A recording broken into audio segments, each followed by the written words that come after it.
This is my book, The Mirror of Motivation, the self-guide, the self-discipline for you to find that drive and ambition in your life that you want to tap into. Get this book free. Go to the link below and I'll ship it to you worldwide. DreAllDay.com. Dre Baldwin, DreAllDay.com. The other day, I posted a video online and I was talking about overseas basketball, and a player was saying he had never played in college, but he felt like he was good enough to play in the pros. And he was saying all these things, and he was like, I know I'm good enough to play in the pros, or I know what it takes to be good in pro basketball. And I thought to myself, no, you don't. And I even said that in the comment, no, you don't know what it takes to be good in pro basketball. You don't know shit about pro basketball. You don't even know nothing about college basketball. And the reason I said it to him is because he hadn't done it. And this is a point that I've made many times on my podcast. And those of you who don't listen to my podcast, it's on Apple, Spotify, SoundCloud, Google, everything. And the audio is way better than what you see in the videos I put here, just because of the mic setup. But anyway, the point of this video is you don't know something until you've done it. I don't care how many videos you watch, and you could read every book, you could interview every person who's ever achieved in that thing, you could watch every YouTube, listen to every podcast, you could be best friends with somebody who did that thing for 100 years. Until you personally have done something, you yourself have experienced doing it, you don't know it. Now, you might have studied it. You could say you studied it. You could say you analyzed it. You could say you researched it. You thought about it. You don't know it until you have experienced and done it yourself. When you were 10 toes deep doing that thing yourself. Now, here's the next level to knowing things, because knowing things is a good thing because you've experienced it. But here's where you really know something. You want to prove that you know something at a really like a superior expert level. Here's what you got to do. You got to teach other people how to do it. That's when you become an expert.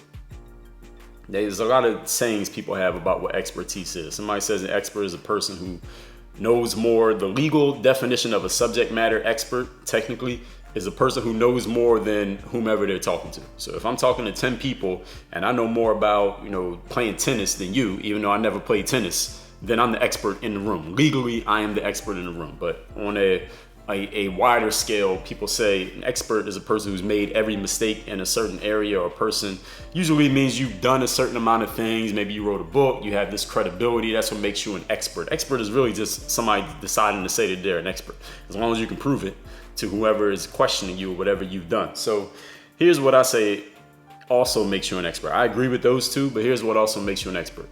You have done it and you can teach somebody else how to do it. That's an expert.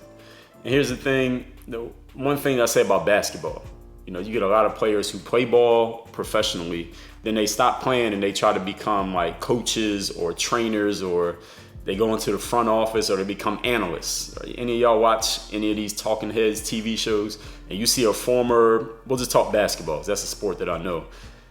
A former basketball player on the show sounding really stupid. They're saying stuff and you like, that doesn't even make any sense. How did this person get a job? Like, they need to get fired. They shouldn't come back for the next season, even though they played basketball. So you can't tell them that they don't know anything because they played in the game, but their analysis sounds so empty. They can't really explain it. So just because you did something doesn't mean you're capable of explaining it.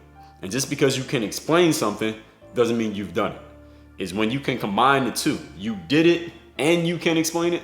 That's when you become a real expert. That's when people will pay you for what you know. That's when people will seek you out. That's when you become a thought leader. Is I've done this thing and I can explain it to other people in a way that you can take it and do something with it even without me holding your hand. That's expertise. And that's something that, for me, that's the lane that I exist in. That's really what put me in business, is the fact that I've done certain things and I can codify my knowledge, which basically just means taking what I know and packaging that knowledge in such a way that other people can learn from me, but they don't have to talk to me directly to learn from me.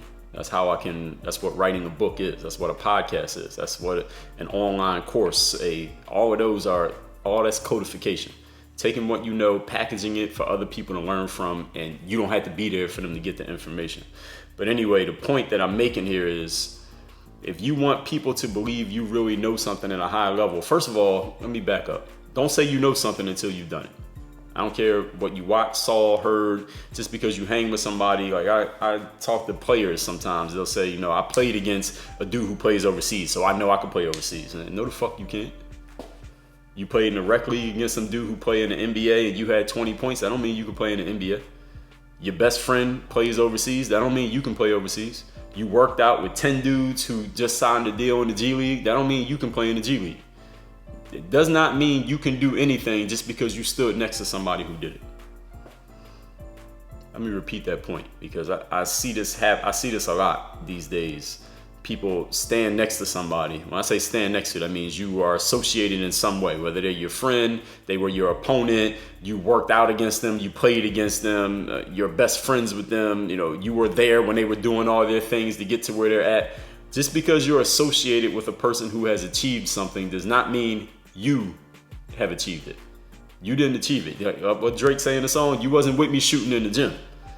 And maybe even if you were with them shooting in the gym, did you play in the game? Yeah, you was at the practice, you were at the workout, but what you do in the game? Like what they did is not what you did. There's no transitive property to that, standing next to somebody. So you got to do it yourself to say that you know it, and then you got to be able to teach it to really have a high level of expertise. And that thing about teaching it, that's a rare skill, if I may say so myself, because I know a lot of basketball players who can play, but they couldn't explain it. I know a lot of people who talk about basketball. There's way more people who talk about the game than actually have played the game, right? But they never played. So they don't have a credibility piece of, yo, I did it and I could talk about it. I'm not saying that just because you didn't play doesn't mean you can't talk basketball. There's some people who I enjoy reading and listening and watching talk basketball, even though they never played basketball. I still enjoy their stuff, but they don't have that double edge of 1 and 2. There's only a few who have it, and I'm just using basketball as an example here, y'all, but this could be on any subject matter.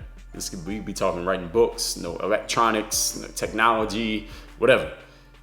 When you can combine, I did it, and I can explain it to you, and you can learn from it, and then you can do it based on my explanation, that's when you really know something.